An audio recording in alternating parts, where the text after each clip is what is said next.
नमस्कार दोस्तों, मैं दिव्यांशी गुड़ एक बार फिर हाजिर हूँ एसबीटी न्यूज की खास खबरों के साथ।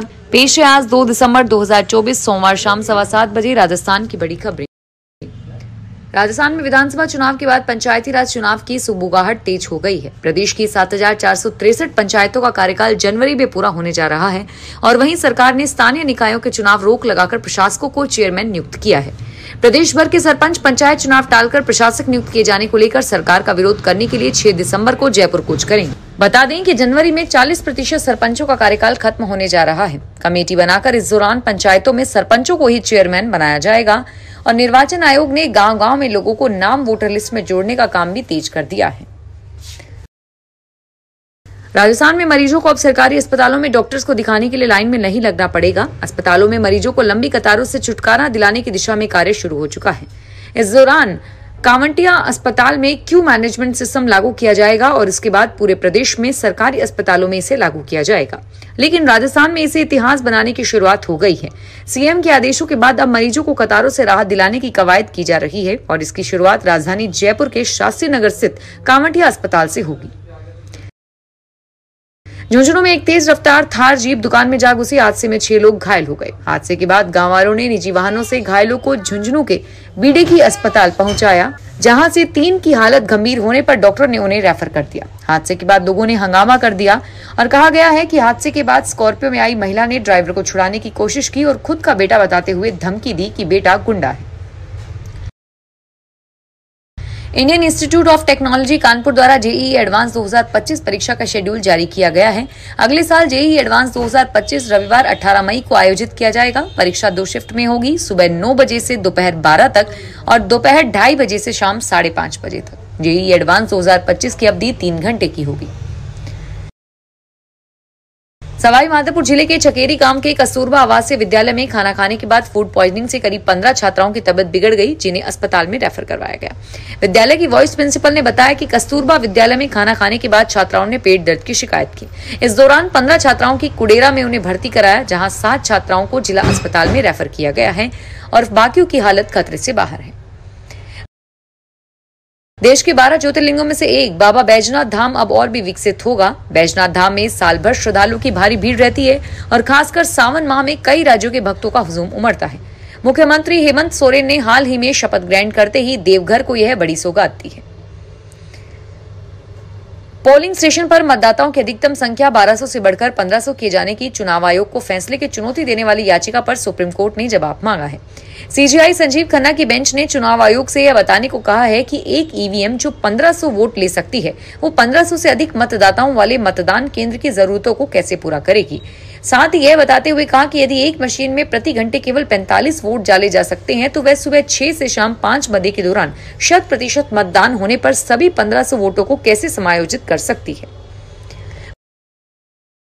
मरुस्थलीय संस्कृति, परंपराओं और जीवन शैली से भरपूर जैसलमेर का मरु महोत्सव दुनिया भर में मशहूर है और इसमें हिस्सा लेने के लिए 7 समुद्र पार से विदेशी पर्यटक जैसलमेर आते हैं और इसी वजह से इस बार प्रशासन ने 2.5 महीने पहले ही इस महोत्सव की रूपरेखा पर कार्य करना शुरू कर दिया है। इसकी खास बात यह होगी कि स्थानीय कलाकारों को अधिक से अधिक मंच पर मौका दिया जाएगा और अगर ऐसा होता है तो पर्यटक जैसलमेर को अच्छे से एक्सप्लोर कर पाएंगे। वरिष्ठ अध्यापक से व्याख्याता बनने का 4 साल का इंतजार डीपीसी होने के बाद अभी भी खत्म नहीं हुआ है, क्योंकि चयन सूची जारी नहीं की गई है। खास बात यह है कि 4 साल की जगह 2 सत्र की डीपीसी हुई है, जबकि 2 सत्र की बकाया है। सरकारी विद्यालयों में कार्यरत विभिन्न संवर्ग के अध्यापकों की प्रति साल डीपीसी विभागीय पदोन्नति कमेटी होती है, जिसके माध्यम से पदोन्नति मिलती है। यह प्रक्रिया हर साल होती है, लेकिन प्रदेश में वरिष्ठ अध्यापकों से व्याख्याता की डीसीपी 4 सत्र में नहीं हुई। राजस्थान पीसीसी चीफ गोविंद सिंह डोटासरा ने उपचुनाव से साफ कर लिया है कि बूथ लेवल से लेकर जल्द ही परिवर्तन देखने को मिलेगा। सोमवार को वे सीकर स्थित नवलगढ़ रोड स्थित अपने आवास पर पहुंचे और यहां कार्यकर्ताओं और लोगों से मुलाकात की। इस दौरान मीडिया से बातचीत में उन्होंने कहा कि जिस आरएसएस के कंधे पर बैठकर भाजपा सत्ता में पहुंची है, उसी संगठन के मोहन भागवत की बात नहीं मान रहे। संगठनों में बदलाव की बात पर डोटासरा ने कहा कि मंडल और ब्लॉक लेवल पर हमने जो पद खाली हैं, उन्हें भरने की हमारी प्रक्रिया शुरू हो चुकी है। नए वर्ष की शुरुआत से पहले लोग जमकर प्रॉपर्टी और मकान खरीद रहे हैं, ताकि 2025 में लोग अपने घर में रहना शुरू कर सके। सरकार ने कुछ दिनों पहले मकान और जमीन पर बढ़ाई गई डीएलसी रेट को लागू कर दिया है, जिसके बाद से राजस्थान में मकान और जमीन खरीदना महंगा होगा। आपको बता दें कि शहरी इलाकों में डीएलसी रेट 15% तक बढ़ गई है, जबकि ग्रामीण इलाकों में 50% बढ़ाई गई है। और साथ ही नए नियमों के अनुसार अब शहरी क्षेत्रों में जमीन की रजिस्ट्री वर्ग गज या वर्ग मीटर के बजाय एक समान वर्ग मीटर में ही होगी। बांसवाड़ा संभाग के 10 कॉलेजों के नव प्रशिक्षित विद्यार्थियों को मौजूदा सत्र साल बचाना मुश्किल हो गया है। कॉलेज आयुक्तालय के एनओसी के अभाव में संबद्धता की निरंतरता नहीं रखने से जीजीटीयू ने एग्जाम पोर्टल नहीं खोले हैं, जिससे इनके परीक्षा आवेदन ही नहीं हुए हैं और ऐसे में छात्रवृत्ति तो दूर, सेमेस्टर एग्जाम में भी इनका शामिल होना संभव नहीं लग रहा।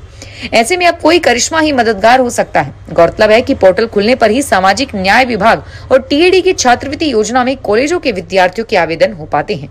जब आवेदन ही नहीं हुए हो तो छात्रों की छात्रवृत्ति मिलने का प्रश्न ही नहीं है। भरतपुर के डीग जिले के कामा कस्बे लोगों ने अतिक्रमण के खिलाफ सोमवार को एसडीएम ऑफिस पर धरना दिया और ज्ञापन सौंपा। प्रदर्शनकारियों ने कहा कि कुंड से बिजली घर तक पक्की सड़क बननी चाहिए और इस धरने में शामिल रमन सैनी ने बताया कि कुंड से बिजली घर का प्रोटेक्शन बांध बना है और बांध की सड़क से लोग मिलते हैं। इस पर कुछ लोगों ने अतिक्रमण कर लिया है, लोगों ने मकान बना लिए, इससे पैदल चलने वाले लोगों को परेशानी होती है। अलवर शहर के बीचों बीच स्थित क्रक कॉलेज में रविवार शाम करीब 5:30 बजे और सोमवार सुबह करीब 6 बजे लेपर्ड के पगमार्क दिखे गए। उसके बाद वन कर्मियों की टीम को अलर्ट किया गया। जंगल के अंदर बने मंदिर परिसर में ताजा पगमार्क दिखे हैं, यानी कि सुबह 6 बजे के आसपास ही लेपर्ड यहीं था और अब उसे पकड़ने के लिए रेंजर्स तैयारी में जुट गए हैं। भारत में पेट्रोल और डीजल की मांग नवंबर में बढ़ी है, जैसा कि सार्वजनिक क्षेत्र की कंपनियों के प्रारंभिक आंकड़ों से पता चला है। पेट्रोल की बिक्री में सालाना वृद्धि हुई है, जबकि मॉनसून के बाद से डीजल की खपत में गिरावट आई थी और नवंबर पहला महीना था जिसमें डीजल की खपत में वृद्धि दर्ज की गई थी। सरकारी कंपनियों की पेट्रोल बिक्री नवंबर में 8.3% से बढ़कर 31 लाख टन हो गई है और जबकि डीजल की खपत 5.9% से बढ़कर 72 लाख टन हो गई है। फिलहाल इस बुलेटिन में इतना ही और फिर हाजिर होंगे तमाम बड़ी खबरों के साथ। धन्यवाद।